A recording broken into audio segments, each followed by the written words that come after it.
Let's begin. My name is Dr. Alexander Dvorkin. I'm a professor of economics, Henry George Chair in economics, and this event is a very special Henry George lecture on our campus at our college. I have just few words to say about Henry George and why that name is so important, and we will probably hear a little bit more on that during the presentation. Henry George was a statesman, politician, economist, journalist, everything, sort of a man of the world back in the late 19th century.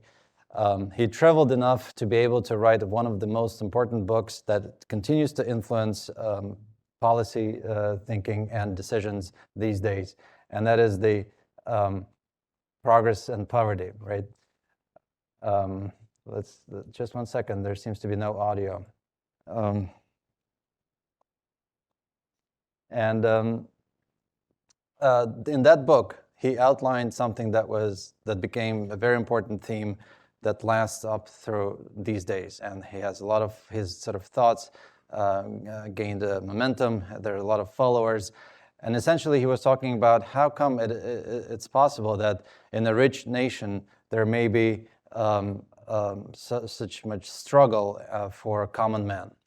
In fact, it was Adam Smith. I'll go a little bit deeper into my academic background, but there was Adam Smith who actually wrote about that the prosperity of a country is measured by the prosperity of its larger share of population, no matter of what income category or occupation, but it is the largest group of population. And so Henry George sort of echoed the same sentiment when he wrote and proposed his ideas on how to improve the conditions in the world and specifically in the United States. His most popular proposition is the land value tax, that is taxing based on the income produced on specific sort of location. And these days, for example, this chair is endowed by Robert Schockenbeck Foundation back in the 1980s. And since then, we've had sort of annual events attracting Nobel Prize laureates, including almost this year's Nobel Prize laureate in economics for future scheduled events. But in the past, in 2019, Dr. Esther Duflo, in previous years, Vasily Leontief, Joe Stiglitz, and others. So that's in a nutshell of what we're doing, but there are other, of course, organizations globally that follow Henry George, including Henry George School of Social Science. And here at St. John's, we just continue to provide these lectures as public service. So we open these to our community, the university community, our college, of course, but also online. We're joined by friends and guests from various different places, including development groups, research groups, and so on. Okay, now this was my brief, hopefully, introduction on Henry George and the lectures, but I would like, before we proceed further, to give an opportunity to Dean of our college, Dr. Maciek Nowak, to welcome you. And Dean, all yours. Thank you. Thank you, Alec. So I'll be brief because you all came here for somebody else. But I just wanted to say welcome to St. John's, to the Tobin College of Business. We are obviously incredibly happy to have you here and to have the minister and the consul general joining us. In my short time here, the Henry George lecture has quickly become one of my favorite parts of being a part of Tobin. The speakers that Alec has brought to our campus are just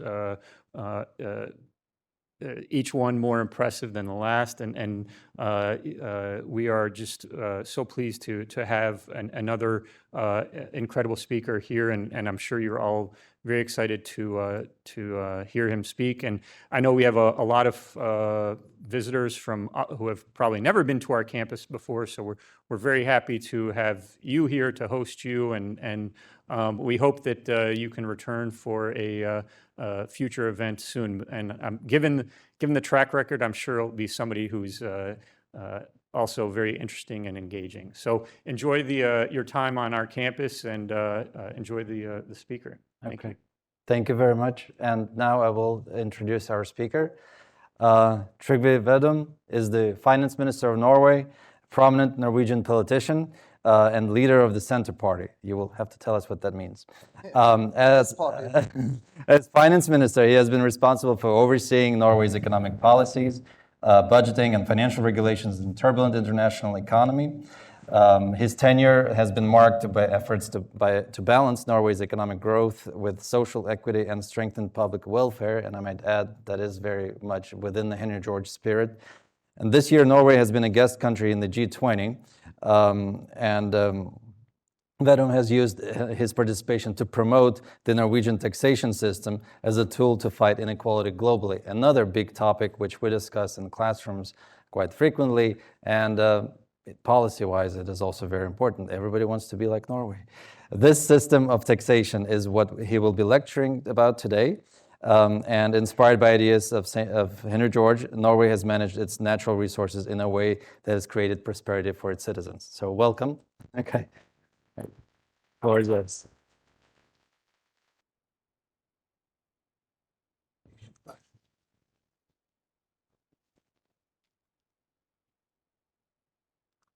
Okay. Thank you. And good morning, everyone. It's nice to see you. Oh, and it's an honor for me to speak to you today about taxing the riches and sharing the prosperity from natural resources. Natural resources have generated massive wealth in many countries, but with wealth comes challenges. I believe the Norwegian experience is relevant across borders. I hope it will inspire those of you interested in how smart tax policies can do good for society. In this, it is not convinced that I want to come here to give this speech. Every speech, the Henry George lecture. I'm a farmer and a politician, and I have been inspired by Henry George's ideas for a long, long time. Henry George inspired a group of thinkers, intellectuals, and cultural leaders in Norwegian society in the beginning of the 20th century. In fact, his main book, Progress and Poverty, from 1879, was translated into Norwegian just a few years after its release. And several Henry George clubs were established in Norway, in different parts of the country. It was quite popular.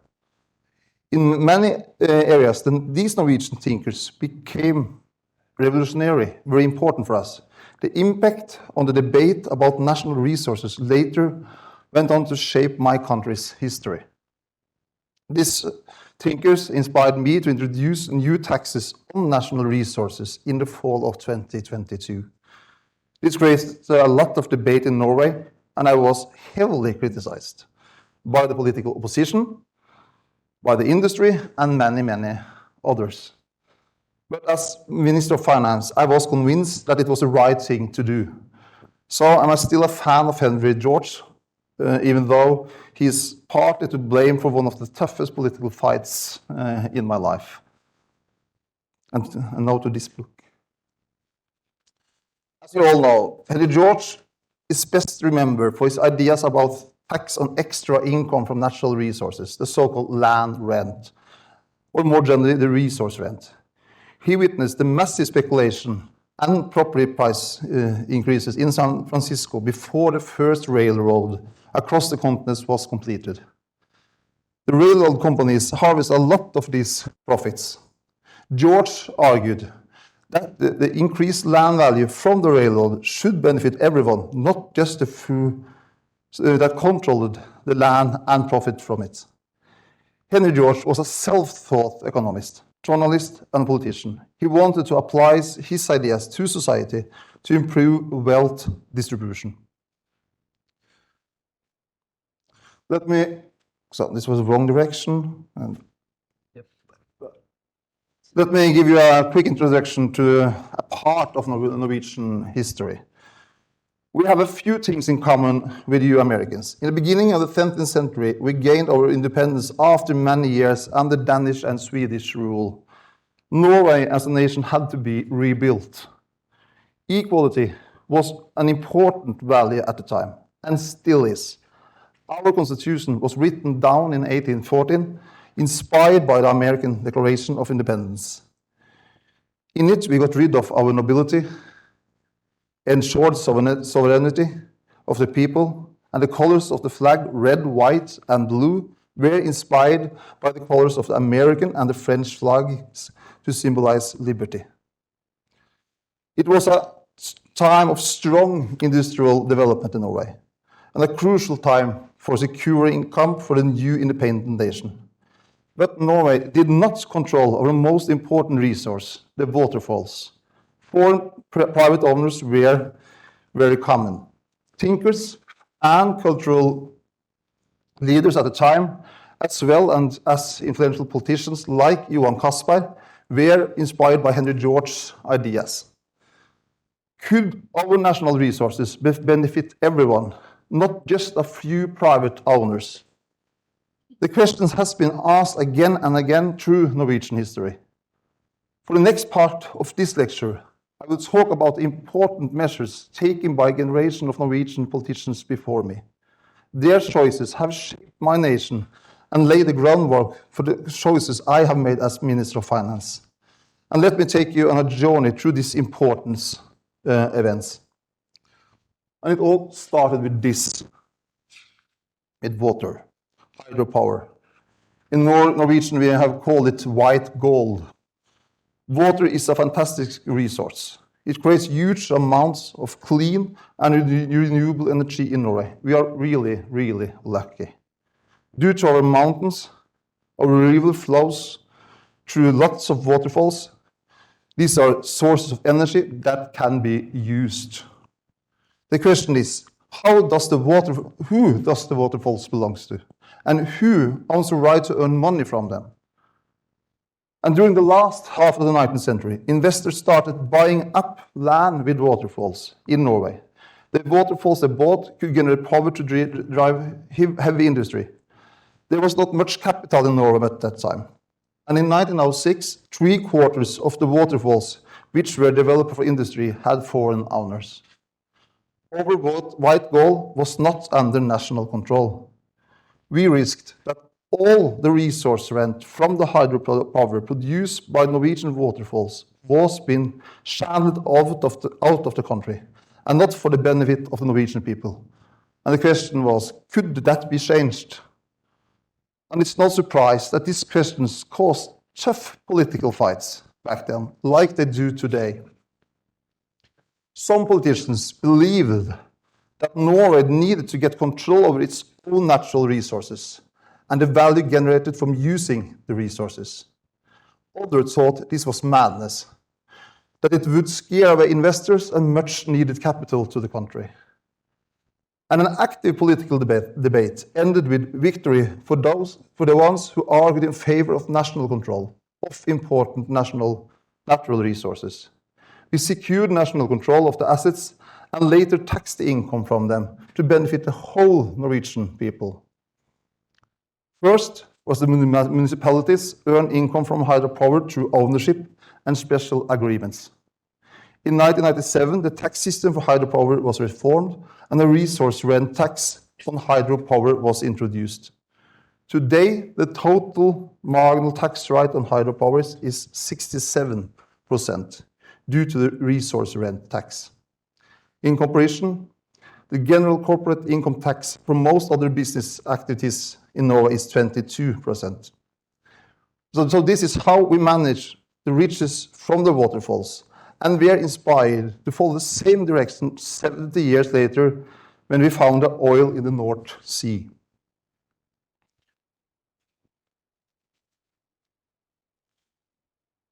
This picture is of Troll A, the world's tallest movable man-made structure.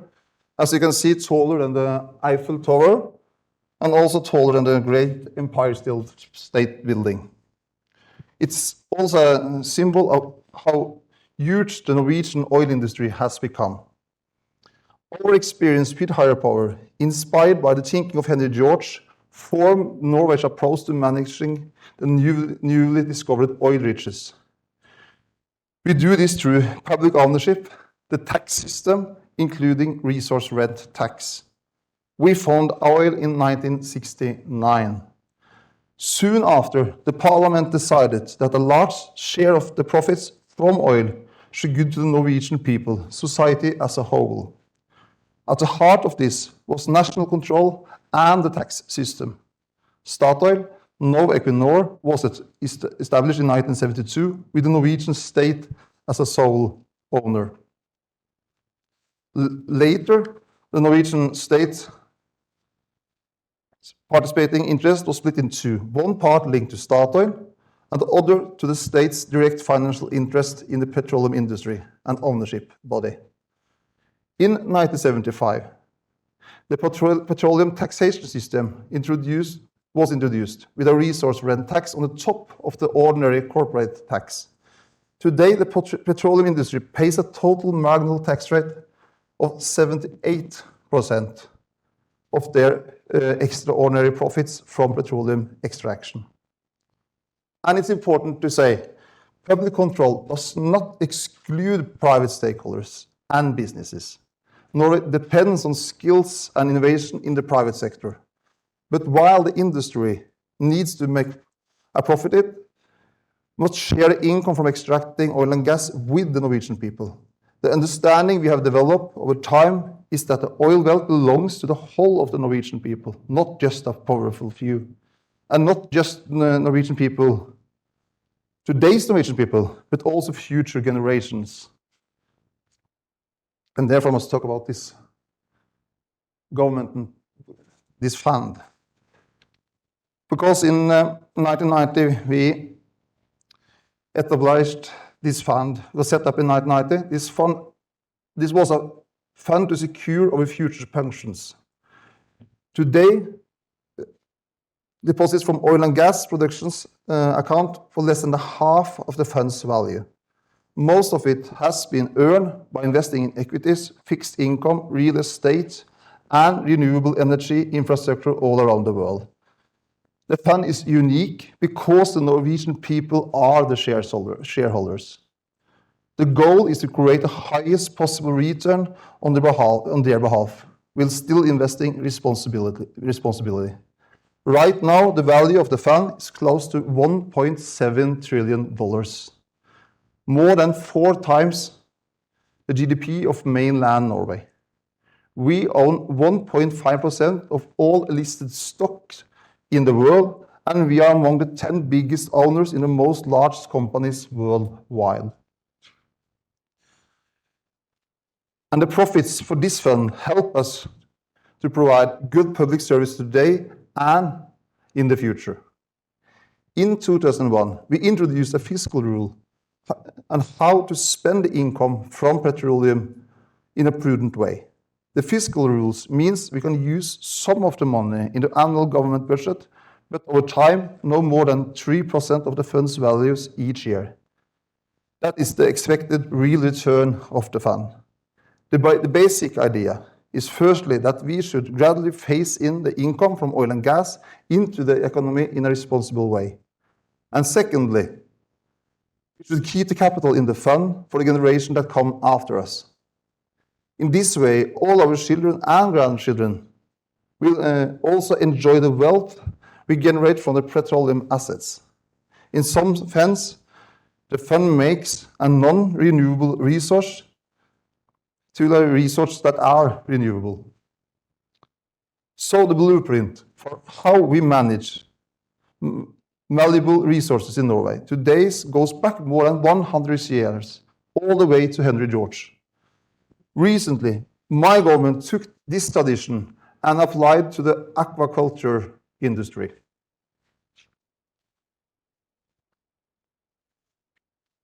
Because Norway has some of the best climatic conditions for salmon farming in the world.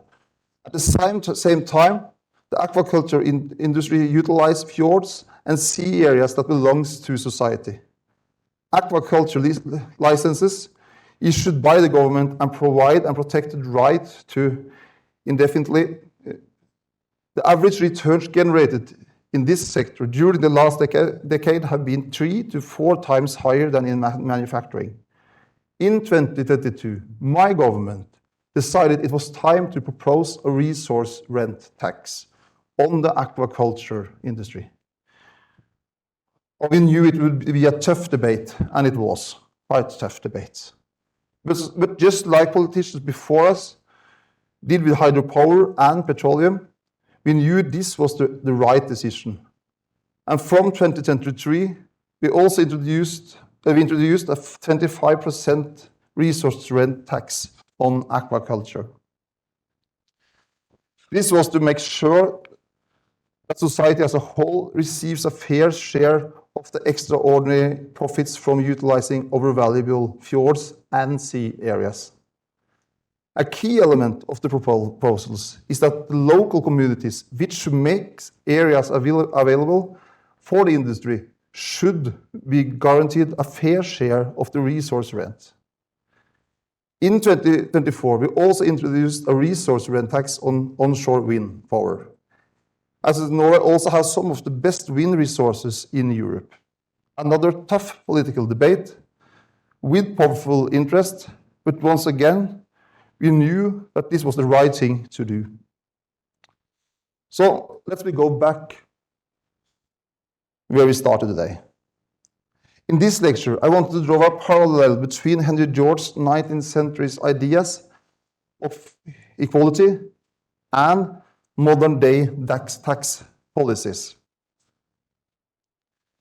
The story of my nation has been greatly shaped by our natural resources and the opportunity to share the values with society as a whole, not just a lucky few. This has made it possible for us to provide quality welfare services to our citizens, free healthcare, free education, and a safety net for those who are less fortunate in life. This has led to a generally low level of inequality in Norway. The Norwegian government also enjoys a high level of trust compared to other countries. I believe that this is related to low inequality. I often say that trust is the core of the Norwegian success story. But trust is not given, it is earned. We have been lucky that the people in power have chosen to put society first. As politicians today, our job is to preserve and protect this principle in the years to come. As society changes and new sources of resource rent have been created, the government must also adapt and react.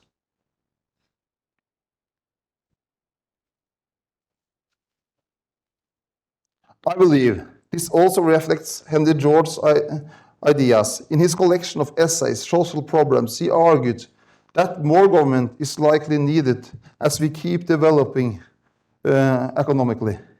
In the same piece of work, he also argued that to prevent government from becoming corrupt and tyrannous, its organization and methods should be as simple as possible. Its functions be restricted to shows necessary to the common welfare, and in all parts it should be kept as close to the people and as directly within their control as may be. We will keep working to create policies that strike a good balance between government intervention, improving equality within our society, and staying close to the will of the people. We are now near the end of this lecture. I have talked about how an all-American economic theory has been applied to the best of my nation time after time. But before I finish, I want to join me in looking forward, and you must look together with me. Let's do a thought experiment. What if Henry George had been alive today? What had been his answers now on our challenges? In the late 19th century, when the railroads was expanding westward in the US, Henry George was interested in the extraordinary income that could be generated from the extra value of central land. How would he view on digital platforms and large-scale AI models? Could we consider it as something like digital railroads? Thousands, millions, billions of people come together on digital platforms every day. A few large companies earn super profits by building and maintaining this digital infrastructure. They depend on our data to generate profits, including our thoughts, emotion, and interactions. In the past years, we have seen the power of large-scale AI models, but we have yet to see the full effect this will have on our society. Imagine the potential of IA to generate even more income from our data. Their business models work because of data from you and me and our common human history. Of course, the businesses who invest time, knowledge, capital, and take risks should get a fair profit returns for their efforts. But shouldn't we at the same time think that the value generated by using our data should also give back to the global community and the state these companies operate in? And if so, how could we do that? I don't have all the answer, but there is no better place to talk about these challenges than here in a university. So I want to invite you students, professors, and everyone, the thinkers of tomorrow, to discuss these challenges and reflect upon the possible solutions. And I want to say, don't shy away from finding inspiration in all textbooks, even the old ones and the good ones. But no person or country can have this answer alone. That is why 147 countries in the inclusive framework are cooperating to meet the challenges of taxing the digital economy, to make sure that taxation is fair both for businesses, citizens, and governments. This has already resulted in an agreement on a global minimum tax on corporate profits, and we are in the final stage of agreeing on reallocating part of the super profits to market states. I mean, this is really important work. These thoughts I'll share with you today, I'll also share when attending G20 meetings this year.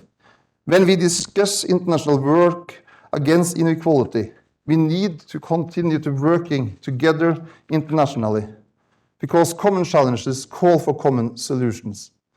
And now I'm looking forward for some questions, so thank you.